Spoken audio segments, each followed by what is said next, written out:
안녕하세요. 지 몸뚱아리 하나 간수 못하고 설치는 신우 때문에 남편 버린 30대 여성입니다. 남편과는 대학 다니던 시절부터 알고 지낸 사이예요. 처음에 남편과 알게 되었을 때 제 나이 22살, 남편 나이 26살로 제 눈엔 군대까지 다녀온 남편이 한참 어른같이 느껴졌지요. 그래서 좋은 오빠 동생으로 지내다가 한층 더 가까운 사이로 발전한 건 제가 대학을 졸업하고 직장 생활을 시작하면서였어요. 남편과는 비슷한 업계에서 일을 하게 되면서 만나는 일이 잦아졌어요. 저는 저대로 사회초년생의 고달픔을 남편에게 털어놓으며 위안을 찾았고, 남편은 남편대로 저와 보내는 시간이 즐거웠다 하더라고요. 제가 직장 2년차가 되던 해 남편이 저에게 결혼을 전제로 만나보지 않겠냐 제안해왔고, 저도 남편에게 호감을 느끼고 있던지라 그러자 했습니다. 알고 지낸 시간이 길었던 덕분인지 사귀는 동안 어느 다른 연인들과 달리 작은 말다툼 한 번 없었어요. 양가 어른들과 지인들의 축복 속에서 부부의 연을 맺게 되었으니 앞으로 저희 앞에는 꽃길만 있을 줄 알았네요. 결혼 당시 남편의 상황에 대해서 살짝 이야기를 해보자면 일단 아버님은 공장에서 일을 하시는데 잘은 모르지만 석재를 가공하신다 들었어요. 어머님은 동네에서 떡집을 하시다가 몇 년 전 문을 닫으시고 이후로는 동네 아주머니들한테 가끔 소일거리를 받아다 하고 계신다고요. 그리고 남편의 형제 관계로는 위로 2살 많은 장가간 아주버님과 아래로 2살 어린 신우가 있습니다. 아주버님과 형님은 작은 마트를 운영하면서 시댁 근처에 살고 있었고 신우는 대학을 졸업한 뒤 취업 준비를 하고 있었지요. 경제적으로 넉넉한 환경은 아니었지만 그래도 가족들 모두 자기 몫을 한다고 해야 하나 한마디로 평범했어요. 한편 저희 친정의 경우 아버지는 초등학교 교사로 어머니는 고등학교 교사로 근무하셨습니다. 그러다 제가 결혼하고 얼마 지나지 않아 두 분 다 은퇴를 하셨고 지금은 두 분이 여기저기 여행 다니며 즐겁게 살고 계세요. 그리고 말이 나와서 말이지만 제가 형제자매가 따로 없는 외동이기도 했고 부모님 두 분 다 계속해서 맞벌이를 하셨던 덕분에 제 어린 시절은 주변 또래에 비해 유복한 편이었습니다. 신혼집 같은 경우 돈이 없었던 건 아니었지만 남편이 계속해서 이직을 목표로 하고 있던 탓에 지역을 정하기가 어려웠어요. 그래서 일단은 남편과 저 두 사람 직장 가운데 쪽에 위치한 빌라에 전세로 들어갔지요. 기본적인 가정가구도 잘 갖춰져 있어서 크게 불편할 것도 없었고요.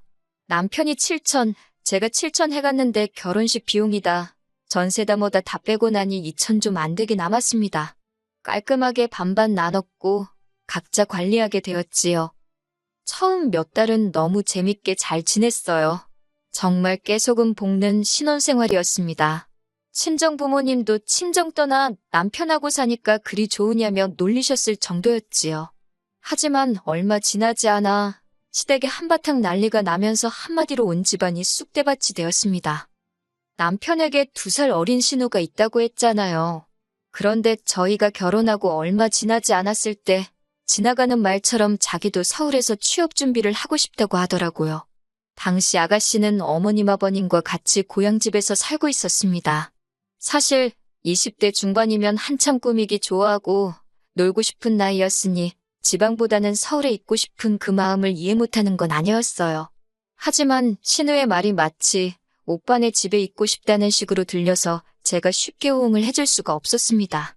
가뜩이나 집들이 때 어머님 아버님이 올라오셔서는 방에 하나가 남는다며 잘됐다고 가족들 누가 와도 쉴 수 있겠다 좋아하셨는데 그게 제 귀에는 꽤나 걱정스럽게 들렸거든요. 그리고 남편이랑 신우랑 따로 이야기를 했는지 어쨌는지는 잘 모르겠지만 이후로도 신우가 제 앞에서 2-3번 정도 더 서울에 살고 싶단 소리를 하긴 했었는데 제가 그냥 그러냐 하고 떨떠름하게 넘겼네요. 하지만 신우는 제가 생각했던 것 이상으로 진지했던 모양이에요. 그런 대화를 나누고 한 달도 되지 않아서 취업 준비를 핑계 삼아 서울에 있는 고시원으로 들어왔더라고요. 그때 솔직히 어머님께서 저를 좀 원망하시는 눈치였어요.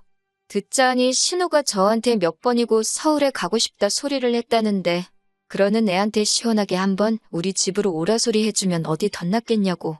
당신 딸, 그러니까 신우가 그 일로 저한테 많이 서운해한다나요. 그 이야기를 들었을 땐 저도 좀 억울했던 게 솔직히 신우가 처음부터 저에게 단도직입적으로 물어봤다면 저도 며칠은 와 있으라고 했을 수도 있지요. 그런데 자꾸 빙빙 돌려서 서울 좋냐? 서울 가서 살고 싶다. 그런데 돈이 없다. 그런데 서울 살면 너무 좋겠다. 그런 소리만 해대니 막말로 제가 뭐가 아쉬워서 먼저 우리 집에 와 있으라고 판을 깔아주겠어요? 하지만 여기까지도 어머님이 제 면전에 대고 뭐라고 화를 내고 그러신 건 아니니 그냥 억울하다 생각만 하고 넘겼습니다. 그런데 신우도 진짜 골 때리더라고요. 올라온 지 3개월 만에 사고를 쳐도 아주 큰 사고를 쳤거든요. 그건 바로 같은 고시원 위층에 사는 남자랑 연애를 했답니다. 연애만 했으면 다행이겠지만 그 와중에 애가 생겼다고 울면서 저희 남편과 아주버님께 어쩌냐고 전화를 했던 모양이에요. 두 남자가 그 자식 죽여버린다면 난리가 났는데 저나 형님 생각은 아니 애를 뭐 혼자 만드나요? 둘이 쿵짝이 맞으니 생긴 거 아니냐는 거였지요. 그런데 더 어이가 없는 건 남자 쪽에서 대번에 결혼 안 한다고 그랬답니다. 가서 지우던지 혼자 낳아 키우던지 마음대로 하라고 자기는 결혼 생각 없다고 아주 발뺌을 하더래요. 거기까지 알고 나니 그때는 아가씨가 좀 불쌍하더라고요. 형님도 일을 어쩌면 좋냐, 어머님 아버님께는 뭐라고 말하냐, 머리가 아파 죽겠다 하시고 사실 아주버님과 형님은 애들도 둘이나 키우고 있었으니 여러 가지로 저보다 더 마음이 복잡하지 않았을까 싶어요. 결국 그렇게 저희 부부, 아주버님네 부부 그리고 신우와 그 남자까지 6명이 만나게 되었습니다. 아주 그냥 만나기만 하면 그 남자 다리 몽댕이라도 부러뜨려 놓을 것 같이 저희 남편이고 아주버님이고 열을 내더니 막상 신우가 그 남자한테 절절 매는 걸 보니까 강제로 뜯어놓을 수도 없고 남자를 달래야겠다 싶었나 봐요. 자기들 여동생 인생은 어쩌냐며 거의 애걸복걸을 하더만요. 빈정거릴 생각은 없지만 그런 오빠들을 옆에 두고 남자한테 잘 보이려고 전전긍긍하는 신우를 보고 있으니 한심하기 짝이 없었네요.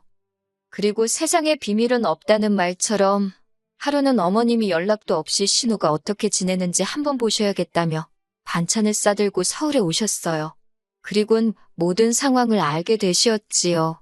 그 길로 어머님은 알아놓으시고 그래도 우여곡절 끝에 결국 신우는 결혼을 하게 되었습니다. 그 남자나 남자 부모나 원치 않는 결혼인데 억지로 하는 거라며 한 푼도 못 보태준다고 해서 저희 어머님 아버님이 5천 그리고 아주버님이 5천인가 해주셨대요. 저희 남편도 도와주고 싶어 안달난 강아지처럼 끙끙거리더니 저랑 상의도 없이 결혼 때 남은 돈 갖다 준 모양이 돼요. 괘씸하긴 했지만 지 돈 지가 쓰겠다는데 내가 뭐라 하나 싶어서 참고 넘어갔습니다. 하지만 아주버님네가 문제였어요. 솔직히 아주버님이 5천을 해주셨다 소리를 들었을 때 아주버님도 아주버님이지만 형님이 여장부다 싶었거든요. 그 5천을 돌려받을 수 있다는 보장도 없는데 어떻게 신우 시집 가는데 턱하니 내놓나 싶어서요. 그런데 알고 보니 형님이랑 상의도 없이 아주버님이 가게를 담보로 대출을 받아서 줬던 모양입니다. 형님이 그 사실을 아시고는 아주버님더러 네가 사람이냐며 네 애들 생각은 안 하냐고 대판 싸웠다대요. 그리고는 형님이 애들 둘 데리고 당신 친정으로 가버렸다고요. 그래도 그때는 형님이 이혼까지 각오한지는 몰랐습니다만 이 두 사람 정확히 1년 뒤에 남남이 되었어요. 아주버님이 유책 사유자로 양육권은 형님이 가지셨다대요. 한편 시간이 흘러 신우도 아들을 낳았습니다. 아주버님이나 제 남편 둘 다 처음 생긴 조카라며 어지간히 이뻐하더라고요. 신우 남편도 애가 나오고 나니까 전과 달리 신우나 얘한테 잘하는 듯 했고요. 게다가 아버님 소개로 아버님 친구분 공장에 취업해 일도 착실하게 다닌다고 아버님이 좋아하셨지요. 하지만 문제는 신우였습니다. 신우는 애를 낳고 나더니 전처럼 다시 놀기 좋아하는 철부지로 되돌아가더라고요. 어머님이 하소연하듯 말씀하시길 신우 남편한텐 친정에 갔다 온다고 해놓고 애만 어머님께 맡겨두고 밤새 술 먹고 다니기도 수차례였다대요. 걸핏하면 자기 남편한테 어머님을 팔아댄 거지요. 그러다 결국 사단이 났어요. 출산하고 반년 정도 지났을 때였는데 하루는 신우가 뜬금없이 폭탄 선언을 하더라고요. 남편하고 이혼하고 싶답니다. 한다는 말이 자기가 애 아빠, 그러니까 자기 남편을 사랑하지 않는다면서 자기에게 진정한 사랑이 찾아왔다나요. 아버님 공장에는 파키스탄에서 온 직원이 한 명 있었는데 그 사람을 사랑한다나? 그래서 같이 돈 벌어서 파키스탄에 갈 거라고요. 상황은 점점 생각지 못한 방향으로 흘러갔습니다. 그래, 이혼하자. 그렇게 나올 줄 알았던 신우 남편이 애한테는 엄마가 필요하다며 이혼을 못 해준다고 버텼거든요. 신우는 신우대로 처음에 애 생겨서 결혼하자 했을 때 안 한다며 자기를 얼마나 멸시하고 모욕감을 줬었냐며 그런데 왜 이제는 안 놔준다고 난리냐고 악을 써댔고요. 드라마에서나 볼 법한 일들이 자꾸 시댁에서 벌어지니까 따로 TV를 볼 필요가 없대요. 어머님은 또다시 머리 싸매고 누우시고 아버님은 아버님대로 공장 가서 그 직원 죽인다고 그러시는 통에 경찰서까지 다녀오시고 집안 꼴이 말도 아니었지요. 그나마 저희 부부는 서울에 있어서 전해 듣는 게 반이었지만 가까이 산다는 죄로 죄다 지켜봐야 했던 아주버님은 하루하루가 죽을 맛이었는지 오죽하면 헤어진 형님한테 전화를 해서 하소연을 했다고요. 하지만 신우의 일이 저한테까지 영향을 미칠 줄이야. 신우가 이혼 소송을 한다고 난리를 치던 무렵이었어요. 남편이 저에게 상의할 일이 있답니다. 상황 돌아가는 꼴을 봤을 때 신우에 관한 이야기라는 건 당연히 바로 눈치챘지요. 남편이 한다는 말이 저희 집 전세보증금을 빼서 신우를 주잡니다. 신우 이혼 소송을 한다고 난리인데 신우가 유책사유자다 보니 변호사를 선임하는 데 있어서 돈이 많이 들 것 같다고 오빠들더러 도와달라고 했대요. 그런데 아주버님은 이미 신우가 결혼할 때 5천을 해줘서 더 대출받을 곳도 없다며 이번엔 저희 남편더러 해주라 했다는 겁니다. 내가 당신도 그때 얼마 해주지 않았냐니까 그건 1,000만 원밖에 안 된다면서 그러더니 일단 저더러 그때 결혼 준비하고 저도 남은 돈이 좀 있지 않냐면서 그걸 내놓으래요. 예단이며 혼수며 그런 것도 거의 안 했었으니까 이렇게 지금이라도 해준다 생각하고 신우 주자고요. 제가 헛소리하고 앉아있다고 시집오는 며느리가 신우한테 예단을 하냐고 어머님한테 하는 거지 그리고 당신은 우리 집에 뭐 해왔냐고 웃기는 소리 좀 하지 말라 했습니다. 그랬더니 남편이 그러면 알겠다고 일단 전세부터 빼잡니다. 제가 그럼 우린 어디 가서 살자는 거냐니까 일단 저희 부모님 댁에 들어가서 살면 안 되겠냐고 그래요. 경기도니까 버스 타고 지하철 타고 출퇴근도 할 수 있고 어이가 없어서 당신 동생이 사고를 쳤는데 왜 우리 부모님까지 피해를 봐야 되냐고 싫다 했습니다. 싫다고 할 게 너무 많아서 순서가 뒤죽박죽이긴 했는데 아무튼 집 전세 보증금 빼주기도 싫고 다 싫다고 했어요. 그러면서 남편더러 아무리 당신 동생이라지만 진짜 미친 엑스 아니냐고 결혼이고 이혼이고 장난이냐고 파키스탄 같은 소리 한다고 지금부터 단돈 1원이라도 신우한테 넘어갔다가는 너랑 나도 아주버님이랑 형님 꼴 난다 생각하라고 아주 악을 썼어요. 그런데도 제 아내 화는 가라앉지가 않았는데 한 이틀이나 지났나 어머님이 연락도 없이 올라오셨습니다. 다짜고짜 제 앞에서 눈물을 보이시는데 어머님 속도 속이 아니겠구나 싶어서 안아드렸어요. 하나밖에 없는 딸이 그 모양이니 얼마나 속이 상하시겠나 싶대요. 그런데 어머님이 제 손을 꼭 쥐시면서 그래도 동생인데 어쩌겠냐입니다. 엄밀히 말하면 남편의 동생이지 저하고는 상관없는 남이지만 시시비비 가릴 상황은 아니라 듣고만 있었어요. 그러더니 곧이어 어머님이 저더러 그러면 저만 믿겠답니다.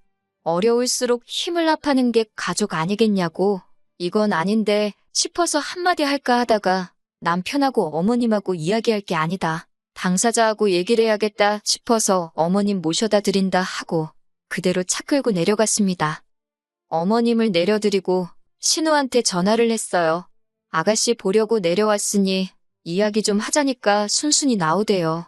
카페에서 자리를 잡고 앞으로 어떻게 할 생각이냐 물으니 오빠, 그러니까 저희 남편이랑 저랑 이야기 다 된 거 아니냐입니다. 무슨 이야기냐고 하니까 이혼 소송하기로 했대요. 이렇게 불행한 결혼 생활은 할 수가 없다고 자기는 애도 필요 없다면서요.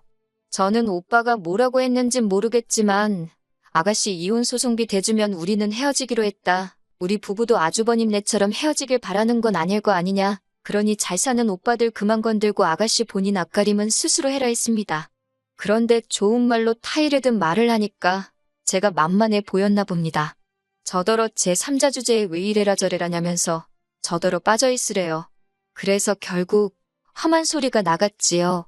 지 몸 하나 간수도 못하고 사는 게 불쌍하다고 사랑 같은 소리 한다고 네 덕에 형제들 죄다 호랩이 만들어서 좋겠다고 미친 엑스야. 정신 차리고 살라고요. 그제서야 말문이 막혔는지 신우가 절멍한 표정으로 쳐다보던데 그러던지 말던지 뒤로 하고 차 끌고 올라왔습니다. 집에 도착하니 그새 신우가 남편한테 일렀는지 저더러 어떻게 자기 여동생한테 그런 소리를 할 수 있냐고 실망이라고 따지더군요. 그래서 그렇게 불쌍하면 네가 네 동생 데리고 살라고 했어요.